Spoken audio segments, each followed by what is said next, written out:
Hi, I'm Craig. I'm from Target. I'm a network engineer at Target. And today I'm going to talk about integrating SONiC with OEM campus LAN solutions. Reason why we want to do this is that a lot of our SONiC deployments in our distribution centers and stores are going to be brownfield deployments. So we've got an incumbent OEM LAN solution running at those facilities, and we need to migrate them into an open source solution. So over the past few years, my team has been working on developing open source networks for our stores and distribution centers. But today I'd like to start with just talking about a little bit how networks were typically built in the past at Target. So in the past, I'm going to roll back a few years, Target's networks would have typically been built using OEM vendor solutions. So we'd buy the network as a packaged software and hardware product, and then we would install, configure, and operate it per the manufacturer's recommendations using their preferred tools. And of course, we'd pay license and maintenance fees along the way. And then inevitably, the product would go end of life, or we'd reach the limits of its intended design, and there'd be time for a refresh. And then we'd start the cycle all over again. Well, Target thought we could do better. We wanted better control over feature availability, both in terms of release schedules and what platforms those features would be available on. We wanted better flexibility for choosing the right hardware for each role on the network, and not have to worry about what software features would be available on those platforms. So we wanted to kind of pull apart some of those dependencies from each other. We also wanted, of course, lower cost for the hardware, and we wanted less cost, or at least more flexible licensing for the software components. But eventually we might want to even get to like an open source type solution where we don't have fees for software license and maintenance. We wanted the network to be able to stream telemetry and operational data automatically using the data formats that we want and the methods and pipelines that we use, and not have to be limited by how like a vendor might implement that. And then we also wanted the network to build and configure itself automatically so that we could deploy the network using infrastructure as code, so we can test in the lab and deploy in confidence in production. And overall, though, we want to do all this without limitations on how a vendor might deliver these capabilities or on what platforms those capabilities would be delivered on. So kind of our first step was to basically just pull apart the hardware and the software from each other and disaggregate the network. And in 100 stores, we were able to successfully deploy. We started with OEM branded switches again, but then we layered on top of it a commercial Linux operating system. And we did that because Linux kind of fit Target's preferred development and deployment patterns the best. We could reuse existing development infrastructure at Target that had been used previously to deploy Linux solutions. So we wanted to apply that kind of same development practices to the network too. We also wanted to build up our skills for deploying the network as infrastructure as code, and also developing config automation, telemetry capabilities inside a Linux operating system. We wanted to use Linux because it seemed like it was the best platform for developing software and new capabilities. And again, it fit well into our pipelines and our procedures. So the next step, oops, let me go backwards. Really, and that next step after doing this successfully in 100 stores where we disaggregated the network, the next step was really to go after an open source solution, and also go after open hardware, so get away from the OEM branded solutions. So we looked at a lot of different options, and SONiC seemed to be the best option for us. It had the biggest developer community, had the most active contributions back to open source and to the community. It had the largest customer install base, had the most customers successfully running it in production. So we decided that was really where we wanted to start, and that's the direction we wanted to go. But as we dug in, we found out that SONiC was missing some key important features that would be applicable for a campus LAN solution. So what we did is we formed up an internal NOS development team, and we filled it with lots of really talented software developers, network engineers, even people with experience coding against hardware, such as I2C buses. And they were able to push SONiC past its data center focus, and the result is TargetNOS. Now, TargetNOS is Target's vision for SONiC at the campus enterprise LAN. We enabled a lot of great new features, but really the most important ones we're improving SONiC's support for 1 gig PoE connectivity, and also enhancing LDP so we could do things like media endpoint detection and power negotiation, so we could support things like wireless IP, wireless APs, IP phones, security cameras, that kind of thing. We see a lot of those in our stores and distribution centers that we need to support, and Jeff talked about that a little bit ago. We also developed automatic VLAN assignment for switch port, so we can detect the device when it gets plugged into the network, and then we can automatically configure and program the switch port for the VLAN that that device needs to plug into. So we're really proud of a lot of the features and enhancements that we were to put into SONiC today. I'll take a quick break here. So as we start thinking about how we'd apply TargetNOS to a real distribution center, we really wanted to put open hardware and open software in as many places on the network as we could. But we had in mind that there might be some challenging areas on the network where some more advanced features may not be quite ready for SONiC. Even though that we've done a lot of great development in SONiC to get it to where TargetNOS is today, there's still a few things that may not work quite right, especially at the scale and complexity that we have in a distribution center. So the idea was that we would deploy open hardware where we could, run SONiC where we could, and then in a few cases we might need to install commercial Linux on some switches, with the idea that we would have an upgrade path to take those commercial Linux switches up to SONiC when we're ready for it. And then finally, we wanted to limit vendor OEM solutions as much as we can, mostly to places where the options for open hardware just weren't mature or available enough for those use cases, and I'll get into that in a little bit. So when we start thinking about how we would, there we go.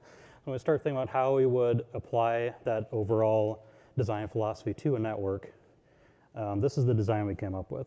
So at the top we have some commercial Linux switches with some advanced capabilities that were required there, such as multi-chassis lag, virtual routing and forwarding, first hop redundancy. So we thought that putting the open hardware switches up there, but then running commercial Linux for now would get us an upgrade path to take them up to SONiC later. And then we did have a few pockets of isolated connectivity on the distribution center network that required some special hardware solutions.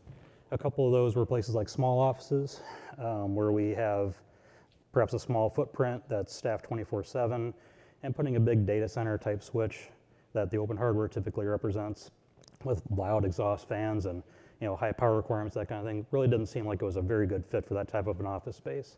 So we decided to stick with a small form factor OEM switch with fanless cooling, and again, small form factor to fit inside a cabinet.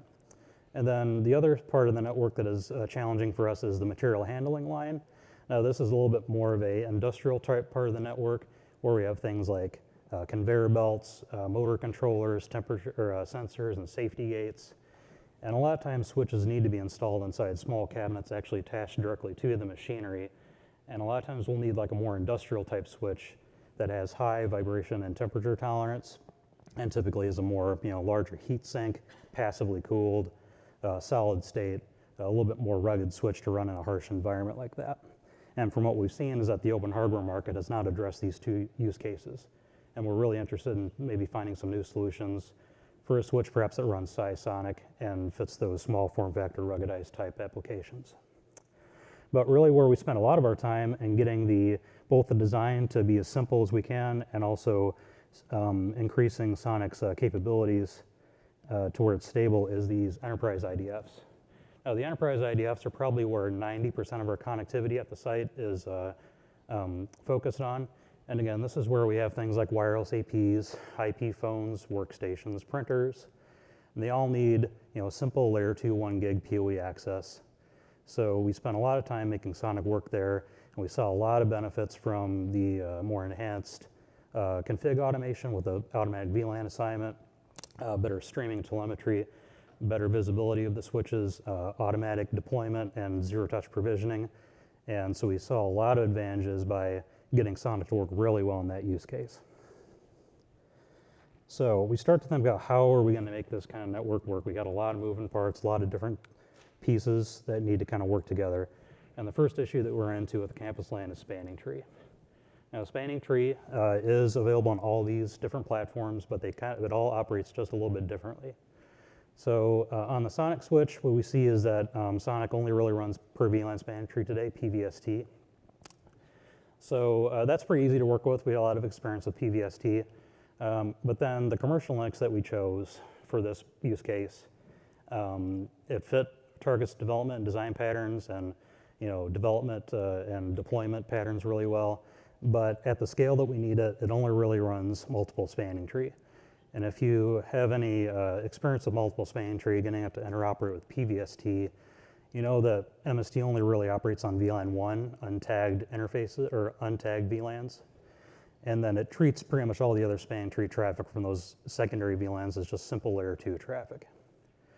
Now, that does present some challenges, but as we start thinking about OEM switches, which also run PVST, the OEM switches make a lot of assumptions about the network. They assume that PVST is probably going to be pervasive, and it has a lot of safety features enabled to prevent things like forwarding loops and blocking ports and that kind of thing that might occur accidentally. But when you start thinking about how those safety features interoperate with PVST, that's where a lot of our problems came up. So the first challenge that we run into is something called loop guard. Now, loop guard is intended to prevent spanning tree loops from occurring by looking for missing BPDUs on the network or spanning tree bridge protocol data units. So what it does is it looks for an interface that is receiving a constant stream of inbound BPDUs, and if it starts to see a loss of those BPDUs, it assumes that there may be a layer 1 problem further upstream, and it proactively disables that interface. Now, what we saw in production is that we had a few PVST switches connected up to a common MST aggregation layer, like in this diagram here. And if there was a cable failure on one switch, it affected the other switch too. And what we saw is that because the MST layer was forwarding those spanning tree BPDUs on secondary VLANs, they were getting sourced from the SONiC switch and then passing through and transparently on the MST layer and then going back down to the OEM switch. So if that cable failure occurred, those VLAN 100 BPDUs stopped transmitting, and the OEM switch assumed that, hey, I've got a loop on the other end, I better block that port, and it caused a network outage. So the solution is simply just to disable spanning tree loop guard. Now, there are some implications for your operational state. You're not going to be protected from those type of cabling anomalies that could cause a spanning tree forwarding loop. So in that case, you'd only want to do this on links where the network team owns both ends of the interface. You don't want to do this on like a customer-facing port where you might have like an endpoint device that would start malfunctioning and cause a loop. The second issue that we're running into is another feature called Ether Channel Misconfiguration Guard. And this is another safety feature that looks for spanning tree anomalies, but what this looks for is BPDUs that come into a port channel interface that have conflicting bridge IDs. Now, and where you might see a problem with this is if you had a switch connected up to two separate switches that had individual bridge IDs, and in that case, you might create a forwarding loop because your LACP channel is miswired.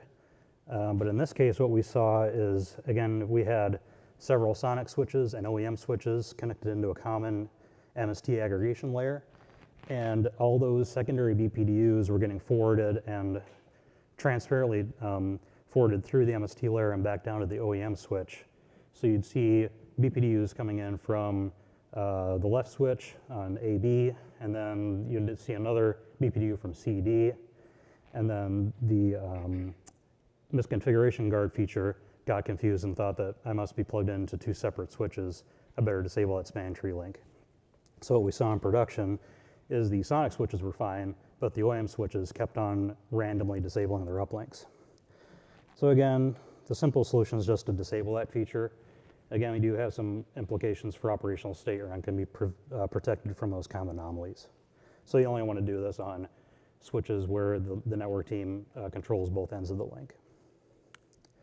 Now, the third issue that I want to talk about is a little bit more complicated. I want to talk about something called emergent behavior.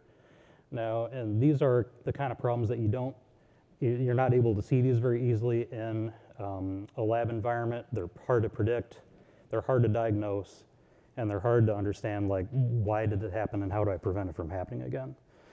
So as the network design becomes more complex, you start adding things like redundant links and more switches.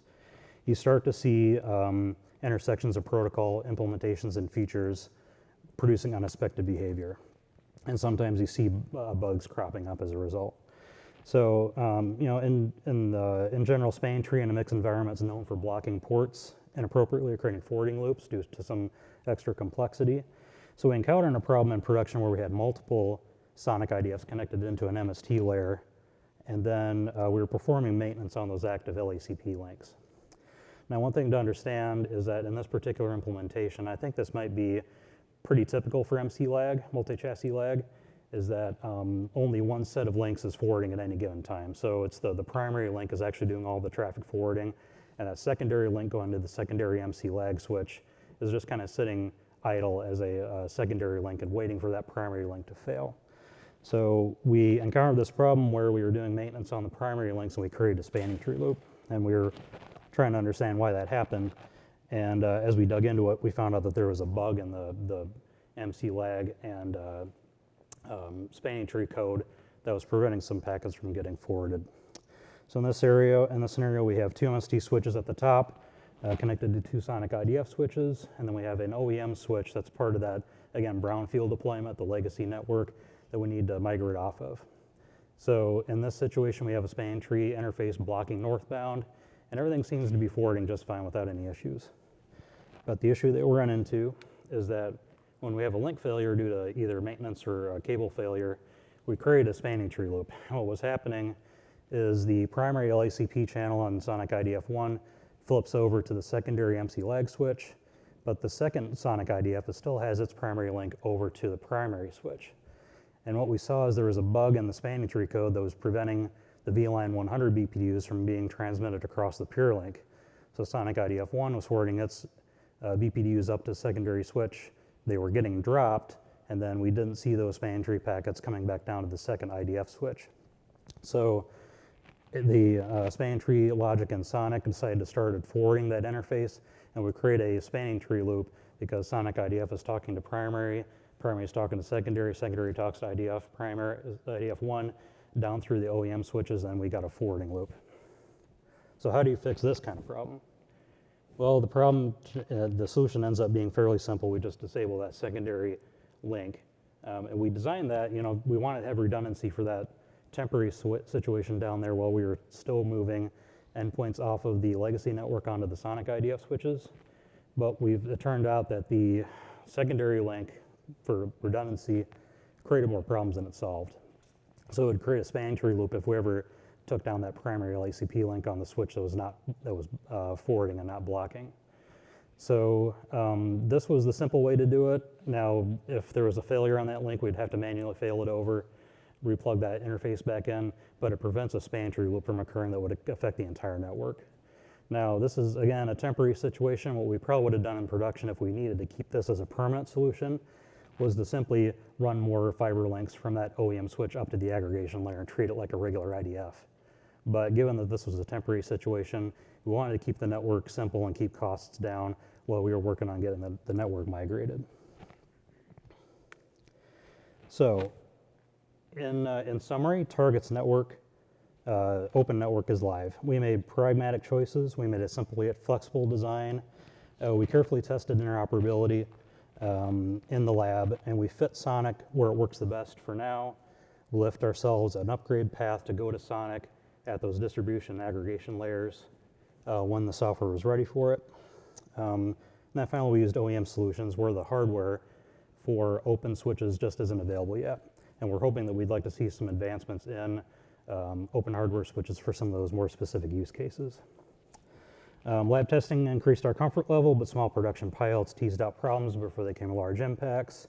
We iterated various parts of the design and made constant improvements till we reached what we thought was acceptable stability. And along the way, we pursued progress over perfection to make meaningful improvements. We developed configuration automation, streaming telemetry, customer-facing tools so the fabric was consistently built, operated, and measured. And our open first philosophy also extends to things like routers and switches. So we have the network function platform that provides our WAN access and firewall functions. We have the application hosting environment that's pure Linux running a hypervisor. And then we have some Linux-based or commercial Linux-based solutions for WAN backup and also our wireless APs and even down to our Linux-based handhelds. So just a couple pictures here. This is the control room at our Rialto, California distribution center. About half the switches in each picture are running TargetNOS today. The other half are running a commercial Linux operating system. And if you notice, the switches are basically the same model, and we would just simply upgrade those switches to SONiC when the new features that we need are available for those platforms. And as a result, the TargetNOS solution accounts for over 90% of the wire connectivity at the facility, including our border access and all edge connectivity, short of material handling network in those small office areas. So how can you get involved? What we're looking for is more contributions to the SONiC community. We'd like to see expanded span tree compatibility for our layer 2 campus LAN type networks to increase stability and features. We'd like to see more flexibility for LACP. I didn't talk about that, but that was another issue that we ran into, where SONiC today only supports fast messaging LACP. And when we tried to integrate that with an older OEM switch that only ran slow message LACP, we ran into some stability and compatibility problems there. So we'd like to see more flexibility there. We'd also like to see enhanced features for VRFs, FHRP, MCLAG. We also like to see improved documentation for SONiC interoperability, getting it to work with OEM solutions, because what we've seen is that the documentation is oftentimes incomplete. It can conflict with each other. A lot of times we had to dig into like blog posts and that kind of thing to find out why SONiC was not working correctly with our incumbent solutions. So that's on the software side. On the hardware side, again, we'd like to see more options for 10, 100, 1000, and multi-gig with PoE. Jeff talked about that briefly before my presentation. We also like to see that, again, small form factor fanless cooling switches for small offices, and also industrial Ethernet switches for those harsh environments that require temperature and vibration tolerance. If you'd like to learn more about Target open source projects, you can check us out at tech.target.com. I'm not sure if I have any time, but I'd like to take a few questions if there's time. Yeah, we don't have much time. Okay. We can take questions offline. Thank you for presenting. Yep, thank you.